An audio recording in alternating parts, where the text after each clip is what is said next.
It's very exciting. I think it just goes into all the work that I did this offseason and the adjustments that I made, being able to come in and just be very consistent in the first half this year and just be noticed for the work that I've done and just being a part of what this organization stands for and being a winning ball club now and just being a big piece of that.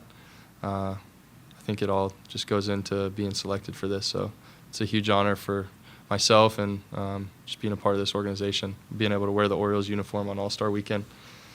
Is it more meaningful because you've been here so long and watched the organization go down and then go back up? And be a part of it? Yeah, when I got drafted, this locker room was all All-Stars. You know, it was a star-studded locker room, and when I was in the minor leagues, I looked up to all the guys that were in the outfield here, Jonesy specifically. So to share something like this with All-Star next to my name, as those Orioles did when I first got drafted and first got called up, being around those guys. So to feel like I'm kind of part of that brotherhood with them now, it means a lot to me, and especially going through those tough years. And now the team's turned it around. We're playing a lot better baseball. We're winning a lot more games. So to be an All-Star on a good team definitely means a lot. What does it mean to you to go with 3 of your teammates? Yeah, we got 4 guys going to the All-Star game after only having one for this last stretch of years. So it's going to be a lot more fun to have more guys that I share the clubhouse with every day that I get to go and experience it with all of them. So it's well-deserved on their parts, and I'm excited to share it with them.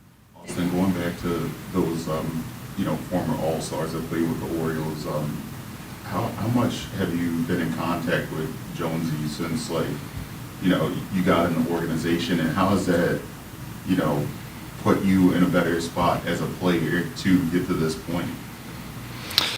Yeah, I wish I would have gotten to play with him a little bit more. That 18 season, I just couldn't find a way to get healthy to get back up to the big leagues, and I just didn't get to share too much time with him. I wish I would have had more, but the small amounts that I did get to spend with him, just his routines, a lot of stuff that he did on a daily basis, the way he took care of his body, that filtered down through the minor leagues. It was something that people talked about, and that was something that I based my game around.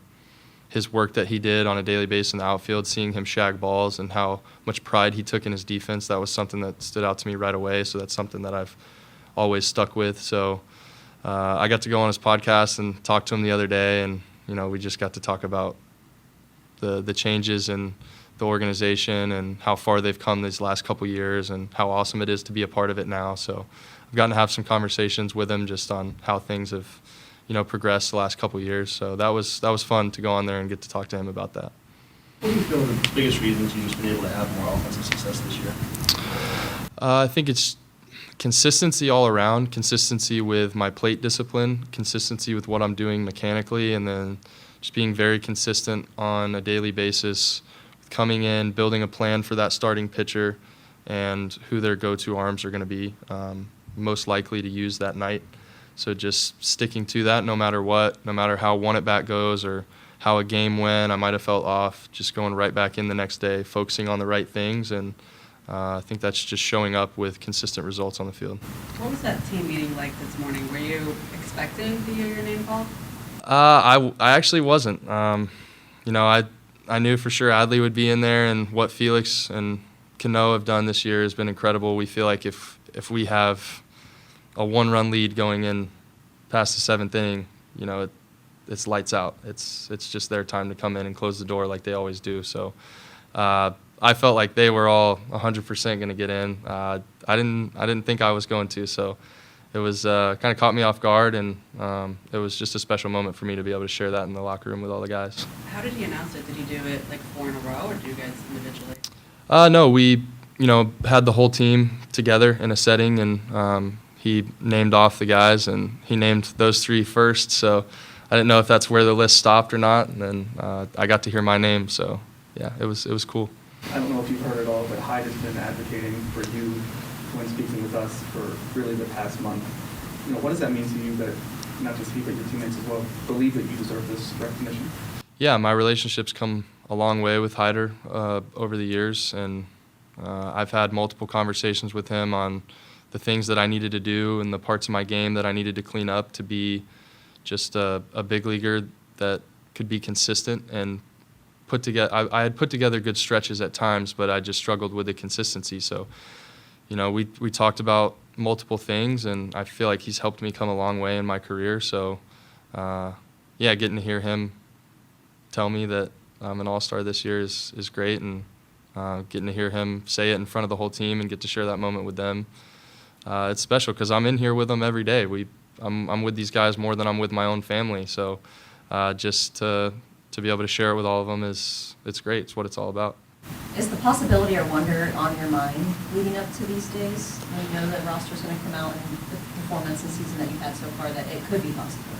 Yeah, I think I did a pretty good job leading up to probably yesterday and today. I started to really think about it like, oh man, it would be really fun to be able to go and experience that. I think I have a good chance, but I'm just not totally sure. So I think I blocked it out for a while, but definitely was anxious to find out and excited at the same time, just knowing that there was an opportunity for me. Austin, just in terms of, the changes within the organization, just reaching out of analytics for you guys, how much has that helped you with, I guess, the development of your game? And, have you used any of that wearable technology that the Orioles now use all throughout the organization? Yeah, I think it's definitely helped me. I can't speak on the pitching side of it just because I don't really experience that. But as an offensive player and breaking down the swing, I've done a lot of work with Matt Borgschult and Ryan Fuller. Building a plan this past offseason from the day the season was over, just looking at what did I need to address and how could we go about it, cleaning it up. They were with me every step of the way in the off season, and you kind of get lost in those at moments. Like, is what I'm doing going to work? Are we working on the right things? But a lot of it was with the technology, just breaking everything down into bits and parts of my swing. So it's played a big role in what I've done, and we have some different designs that we have now for plate discipline and how you can track that. Are you swinging at the right pitches and the right counts? That's something that I've really tried to tap into to just make sure that I'm swinging at pitches that I can do damage on and hit hard. So it has been a big focus using the analytics and the technology and just different things that we have to try to help my game and my swing and my focus at the plate, what I'm trying to do. Austin, you said before that this is the best you've felt since 2017. How would you kind of compare yourself to that 2017 version? Are you a different player? Are you a more refined version of that same player? Just how do you kind of view yourself now relative to that player who skyrocketed up? Yeah, I think I'm hitting the ball hard like I was then. I don't think I had a clear understanding of why I was getting the results that I was getting then. So when I wasn't getting those results in the 18 and kind of 19 season was up and down with some injuries. But I did a lot of searching for stuff just because I was trying to do it all based off feel and not a clear understanding of video and what my plan was at the plate. So I've come a long way with just being able to identify things and adapt and make changes quicker than where I was then. But I've just grown up a lot. I've matured a lot. So I think I'm doing a lot of similar things as what I was mechanically then. I just didn't really know it at the time. So there were definitely some growing years in there.